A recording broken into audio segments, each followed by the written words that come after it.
and this time he wants to argue about Eratosthenes. It's a rather old argument, one that we've heard many, many times before. But let's hear him out on this matter. Let's see what he has to say. Now, turning to the size and shape of the Earth, the ancient Greek mathematician Eratosthenes deserves a special mention. He was the first person to calculate the circumference of the Earth using basic observations. By measuring the angle of the sun's rays at different locations, he estimated the Earth's size with remarkable accuracy. However, his method was based on the assumption that the Earth is a sphere, which, if it were not the case, would have led to erroneous results. That's all the effort you're going to put into describing the Eratosthenes experiment? Well, there was this guy who did some stuff, and that stuff proved that the Earth is a globe. I'm sorry, that's not very convincing. But you know what? I'll tell you what. We'll let you phone a friend and get them to see if they can help you or something.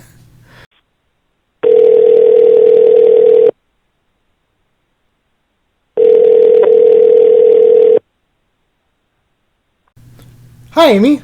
You're a globe earther. It looks like Ozien over here could use some help. I've heard you play the Eratosthenes card before on one of your debates on Modern Day Debates. Do you think you could help him out and provide a better description of the Eratosthenes experiment for him? If so, that'd be great. Oh, really? Oh, fantastic. Thank you. The floor is yours, Amy.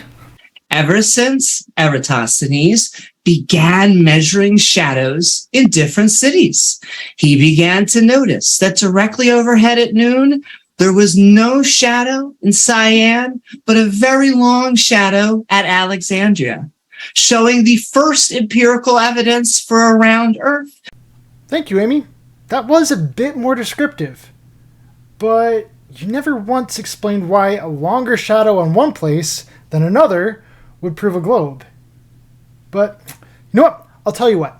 We'll make one more phone call. Give you that second lifeline. I'm feeling really generous today.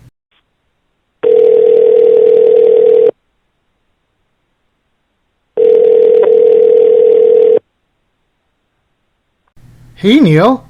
You're like this world-class science communicator, right? Do you think you could help these two guys out who are having a really hard time describing this Eratosthenes experiment? Oh, really? Oh, great. Cool. Floor is yours, Neil. So now if the Earth is round, how big is Earth? Mm-hmm. You might want to check for that. There was a famous experiment conducted by Eratosthenes. Eratosthenes. And the two cities in the old world, and one of them, they knew that at 12 noon on a particular day of the year, that the sun was directly overhead and you could see the bottom of a well. Oh, okay. You don't run around looking at the bottoms of wells. No. Because the light doesn't take, it's just, no. Doesn't get down there. Doesn't get down there. Hey, Amy. Was it two wells or was it two sticks? If you want to be more convincing, you should probably get your story straight. How can we use this observation to see if Earth's surface is curved? We needed another well. Turns out we can't see the bottom of both wells at the same time. What might explain this? Well, there are two possible explanations. First, we could have a flat Earth with the sun that's small and close by, so that the light hits the second well at an angle.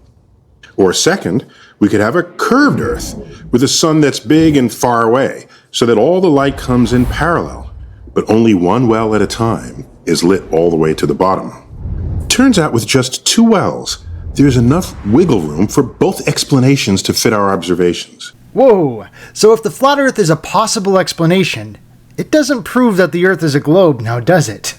Eratosthenes only had two wells. But what if he had added a third?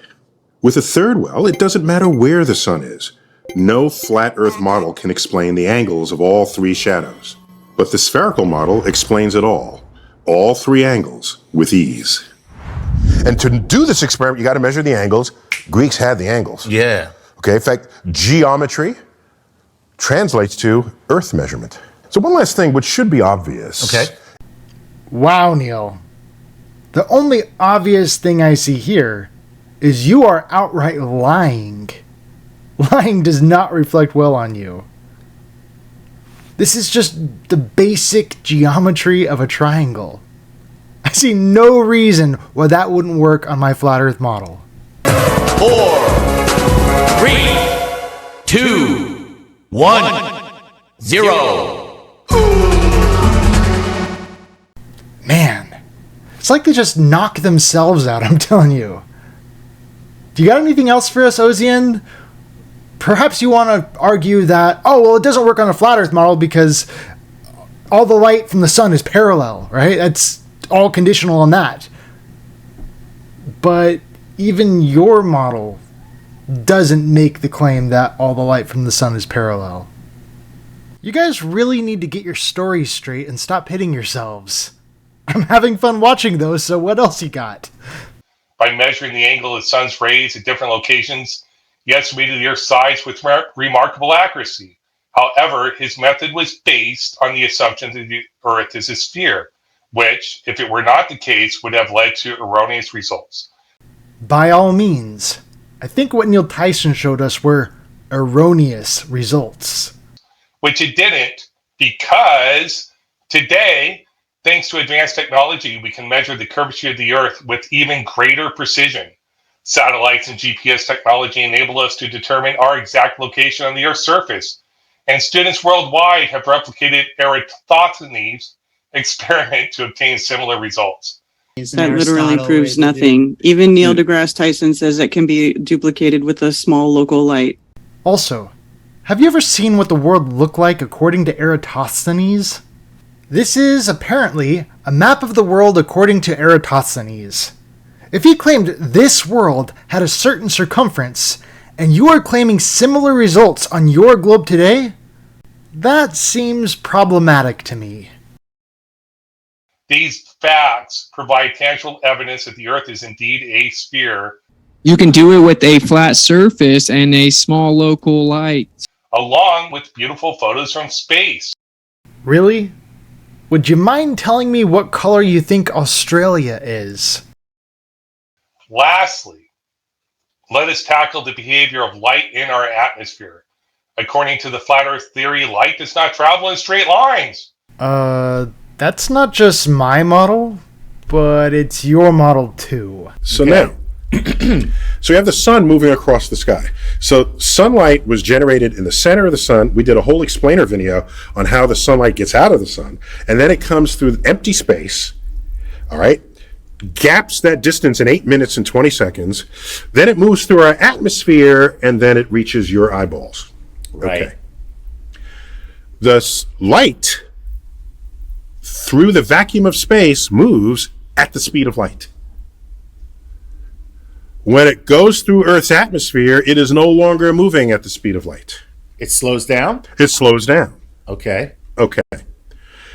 Anytime light slows down, coming at an angle into a medium, the path of light bends.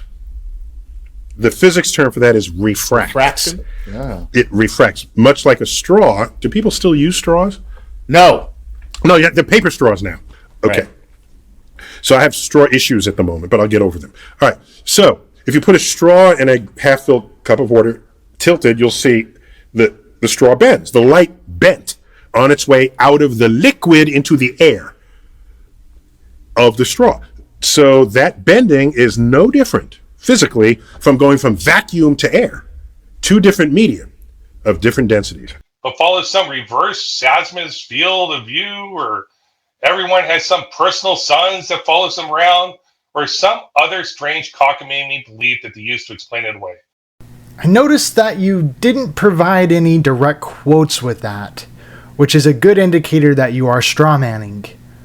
But if you did hear a flat earther talk about a personalized sun, I'm pretty sure they probably meant that we all just see the sun in a different location because of the atmospheric environment in which we live.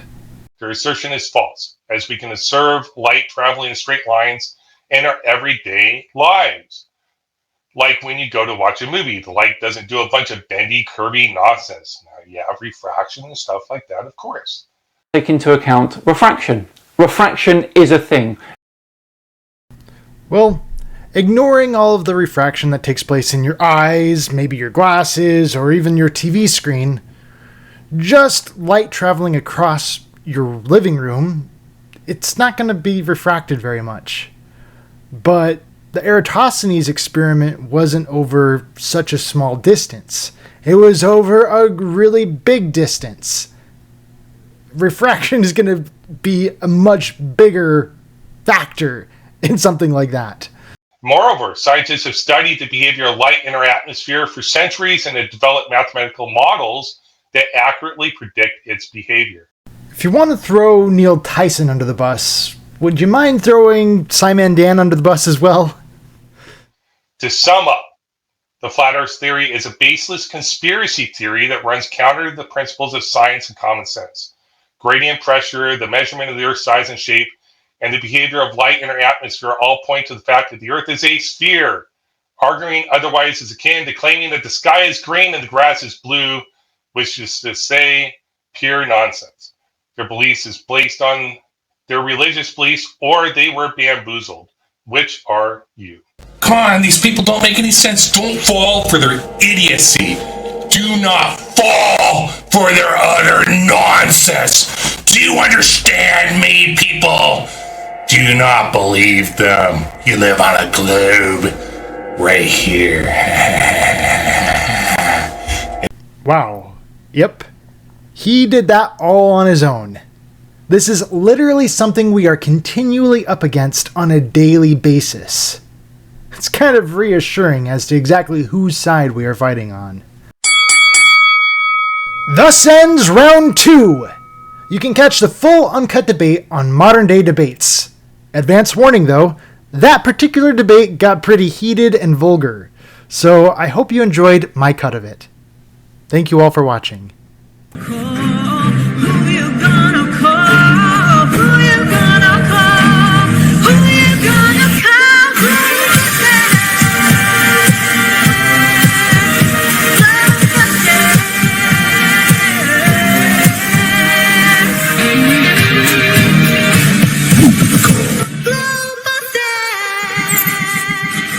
Stop it yourself! Stop it yourself! Stop it yourself! Stop it yourself!